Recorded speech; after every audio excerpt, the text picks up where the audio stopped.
Parallel combination of cell में जब दोनों cell like terminals together connect करते हैं तब इस तरह का कनेक्शन होता है। पहले सेल का इंटर रेजिस्टेंस R1 है, उसका EMF E1 है। दूसरे सेल का इंटर रेजिस्टेंस R2 है, उसका करंट EMF E2 है। जब इस तरह का कॉम्बिनेशन कर दिया तो इक्वेशन फॉर फर्स्ट सेल ये बनता है, discharging equation of first cell बन गया A। Similarly discharging equation for second cell बन गया यह। Then the net current flowing through the external resistance, total current sent out from the combination of this system is given by I equal to I1 plus I2. After that, E1 by R1 minus V1 by V by R1. After simplification, collect those terms having the EMF and V is taken common. See here, अब जब हम current निकालना है तो जिनका current है उनका EMF, उनका PD डिवाइडेड बाय उनका इंटर रेजिस्टेंस R1। उसी तरह ये है पहले सेल का करंट, पहले सेल का EMF, पहले सेल के अक्रॉस का PD और उन्हीं का इंटरनल रेजिस्टेंस। यह है दूसरे सेल का करंट, दूसरे सेल का EMF, दूसरे सेल के अक्रॉस का PD, उनका ही इंटरनल रेजिस्टेंस। तो ये जिस फॉर्म में है, स्टैंडर्ड फॉर्म में है, उसी फॉर्म में इसको लाना चाहता हूं। तो चलिए बच्चों, अब हम क्या करें, इसको सिंप्लीफाई कर रहे हैं, डिवाइड बाय इससे ये टर्म कॉमन निकाल रहे हैं। तो कितना आएगा, अगर यहां से इसको कॉमन निकाल रहे बोले तो इसको डिवाइड करना पड़ता है ना। तो इसी तरह E1 divided by R1 plus E2 divided by R2 whole divided by 1 upon R1 plus 1 upon R2 minus V divided by, देखो इससे कॉमन निकाल रहे हैं तो जो कॉमन निकालते ना उसको मैं बाहर दिखाऊंगा।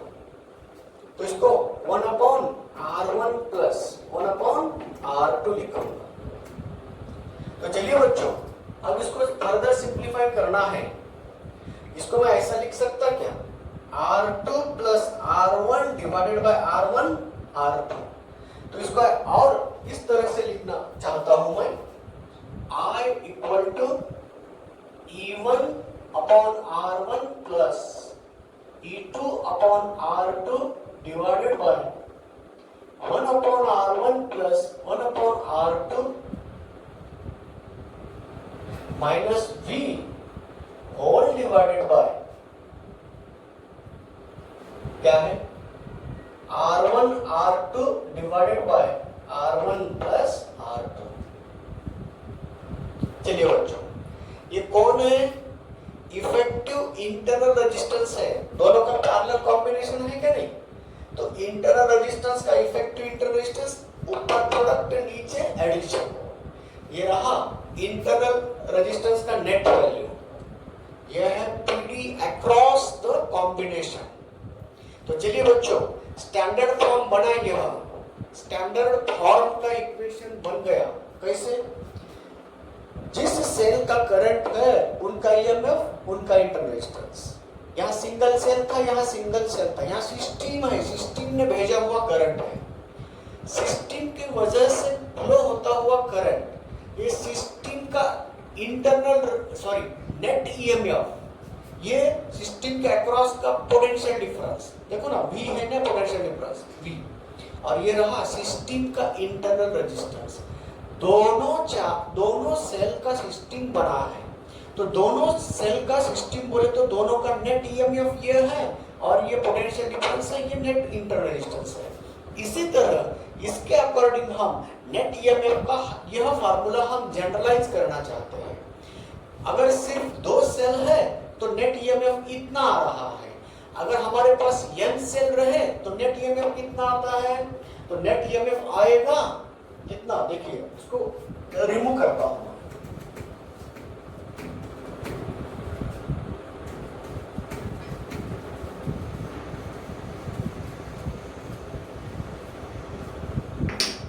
तो इसके ऊपर से हम जनरलाइज फार्मूला निकालते हैं, E नेट आ रहा है E1 upon R1 plus E2 upon R2 divided by 1 upon R1 plus 1 upon R2। ये रहा नेट ईएमएफ। और R नेट इंटरनल रेजिस्टेंस आएगा 1 upon R1 plus R1 into R2 divided bye R1 plus R2 आएगा। ये रहा net internal resistance, ये रहा net EMF और नेट करंट, ये तो मिल गया आपको। चलिए बच्चों, अगर आपके पास 3 सेल का पैरेलल कॉम्बिनेशन हो और तीनों के ही लाइक टर्मिनल्स कंबाइन किए हो, एनोड एनोड इकट्ठा कर दिए, कैथोड कैथोड इकट्ठा कर दिया, ऐसे 3 सेल्स को अगर पैरेलल जोड़ दिया तो नेट ईएमएफ होगा E3 divided by R3 plus 1 upon R3। और यहाँ इंटर रेजिस्टेंस कैसा रहेगा, तो नेट इंटर रेजिस्टेंस रहेगा 1 upon R net equal to 1 upon R1 plus 1 upon R2 plus 1 upon R3। इससे हम नेट इंटर रेजिस्टेंस निकाल सकते हैं और इससे नेट ईएमएफ निकाल सकते हैं। 3 सेल रहे तो ये नेट ईएमएफ और ये नेट इंटर रेजिस्टेंस। अगर 4 सेल रहे तो E4 divided by R4 plus 1 upon R4, यहाँ 1 अपॉन R4। अगर इन जनरल अगर n नंबर ऑफ सेल्स रहे तो En divided by Rn upon plus plus plus 1 upon Rn, तो यहाँ रहेगा प्लस 1 अपॉन Rn। ये रहा नेट ईएमएफ की वैल्यू, ये रही नेट इंटरनल रेजिस्टेंस की वैल्यू। इसी तरह बच्चों, जब हम n number of identical cell को कैसे कनेक्ट कर रहे हैं, पैरेलल में कनेक्ट कर रहे हैं। पैरेलल के किस कॉम्बिनेशन में, लाइक टर्मिनल्स टुगेदर के फॉर्म में कनेक्ट कर रहे हैं, तब नेट ईएमएफ इससे निकालो, नेट इंटरनल रेजिस्टेंस इससे निकालो और इस फार्मूला में रख दो E net divided by R plus R net. तो इससे हम एक्सटर्नल रेजिस्टेंस से फ्लो होता हुआ करंट I निकाल सकते हैं। इसी तरह बच्चों, पैरेलल कॉम्बिनेशन का करंट का फार्मूला हमने बता दिया।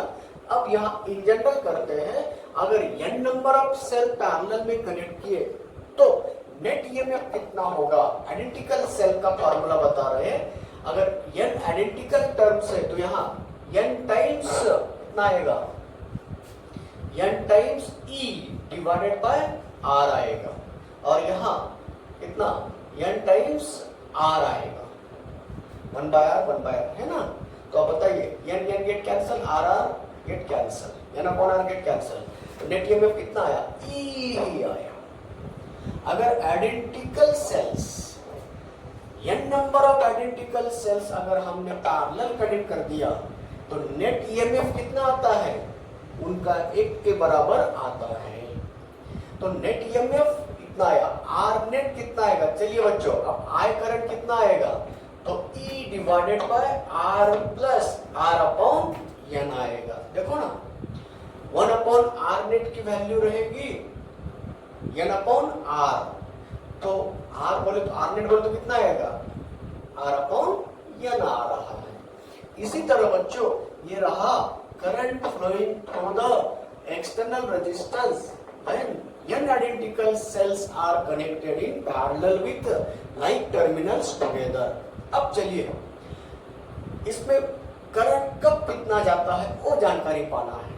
अगर R बहुत ही छोटा है, बाहर वाला रेजिस्टेंस बहुत छोटा है, किससे, नेट इंटरनल रेजिस्टेंस से, तो क्या होगा, n अपॉन R अगर बहुत छोटा है तो उसको 0 कर दो, तो कितना आएगा करंट, कितना दौड़ेगा करंट, तो कितना आया बोले तो R को निगलेक्ट कर दिया तो n Guna E divided by R, इतना करंट भागेगा। एक्सटर्नल रेजिस्टेंस से इतना करंट आएगा। कब, R की वैल्यू बहुत छोटी है, मतलब एक्सटर्नल रेजिस्टेंस बहुत छोटा वैल्यू का कनेक्ट किया तो उसके थ्रू जाने वाला करंट इतना मिलेगा।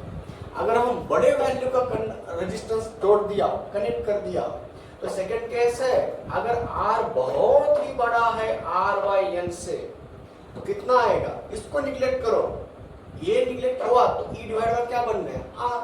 तो करंट दौड़ेगा E डिवाइडेड बाय R। तो ये 1 टाइम्स है और ये n टाइम्स के बराबर है। इसीलिए बच्चों करंट कितना जाता है तो एक्सटर्नल रेजिस्टेंस कितना कनेक्ट करते हो उसके ऊपर डिपेंड है।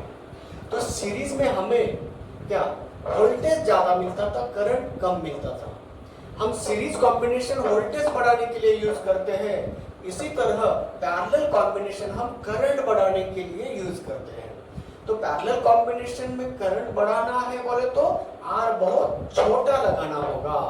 करंट n गुना बढ़ाना है ना, तो R बहुत छोटा लगाना होगा, और सीरीज में R बहुत बड़ा लगाना होगा। करंट अगर n वोल्टेज n टाइम से बढ़ाना है तो बड़े वैल्यू का इंटरनल एक्सटर्नल रेजिस्टेंस कनेक्ट करना होगा। तो ये रहा बच्चों पैरेलल कॉम्बिनेशन का एक प्रकार। इसमें क्या किया, लाइक पोल्स टुगेदर कनेक्ट किया। तो इसके अकॉर्डिंग ये रिमार्केबल पॉइंट बन सकते हैं। तो ये नेट फार्मूला कैसे निकाले, इसके ऊपर आइडेंटिकल का फार्मूला कैसे निकाले, इंटरनल रेजिस्टेंस कैसे आता है, कब कितना करंट भेजेगा वह सिस्टम, कंबाइनर सिस्टम कितना करंट बाहर वाले रेजिस्टेंस से भेज रहा है। तो इतना करंट कब बाहर इंटरनल एक्सटर्नल रेजिस्टेंस बहुत छोटा कनेक्ट किया तो इतना करंट देगा।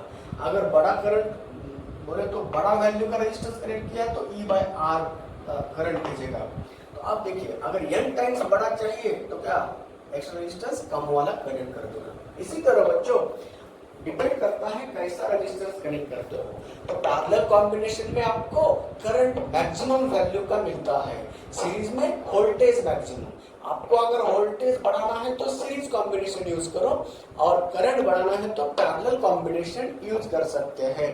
तो ये रहा series and parallel combination of cell के बारे में जानकारी देगा। अब सेल अगर पैरेलल कनेक्शन में है मगर किस प्रकार का है, अनलाइक टर्मिनल्स टुगेदर का है, तो उस वक्त कैसा सिंप्लीफिकेशन करना, कुछ नहीं है, स्लाइटली चेंज करना उसमें।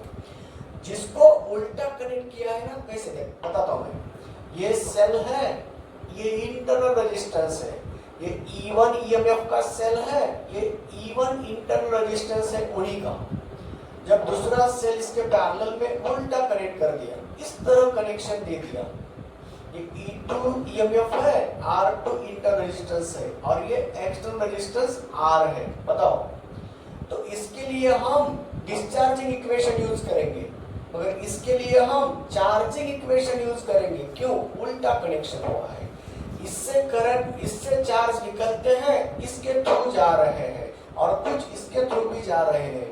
तो I1 ये है, I2 ये रहा, I ये रहा।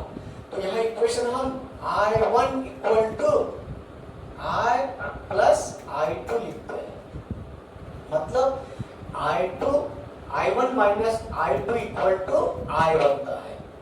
जब ये करंट इस तरह का इक्वेशन बन गया, तब अब यहाँ क्या चेंज होता है, तो सिर्फ यहाँ माइनस आता है। तो ये रहा नेट ईएमएफ का फार्मूला।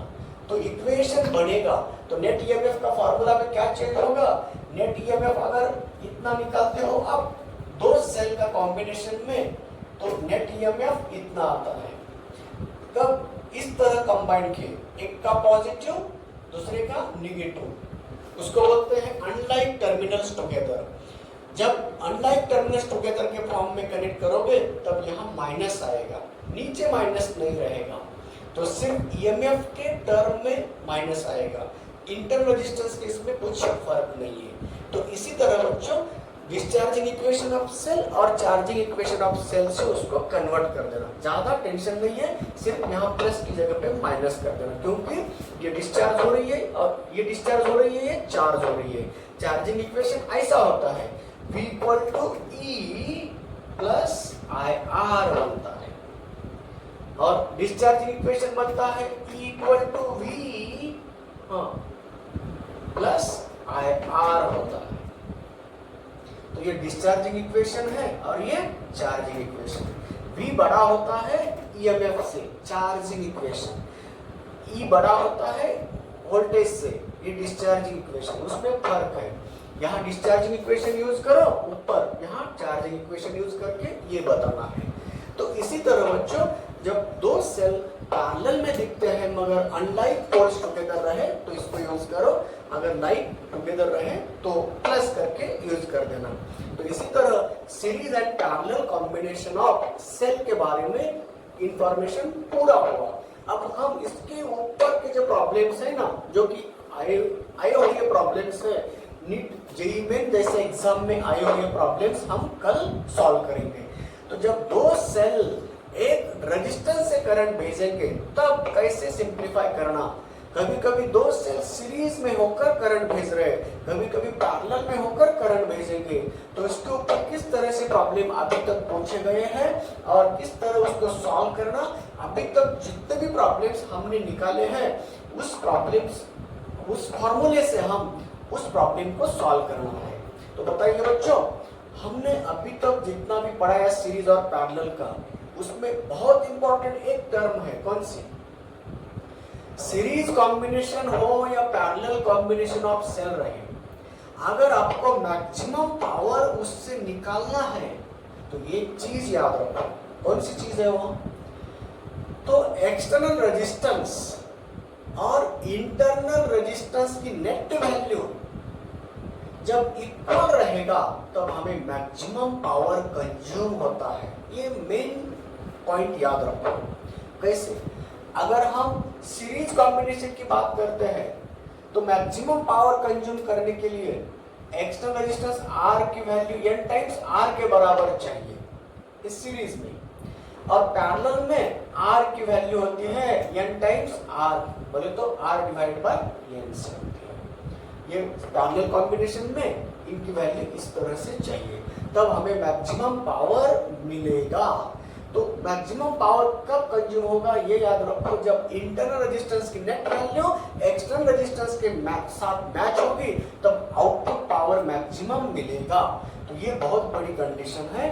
इसी तरह आज यहाँ हम स्टॉप होंगे और कल हम इसके ऊपर के आए हुए एग्जाम में, अभी तक जितने भी एग्जाम्स हुए उसमें किस तरह के प्रॉब्लम्स आए हैं, एक एक तरह का प्रॉब्लम्स हम आपके सामने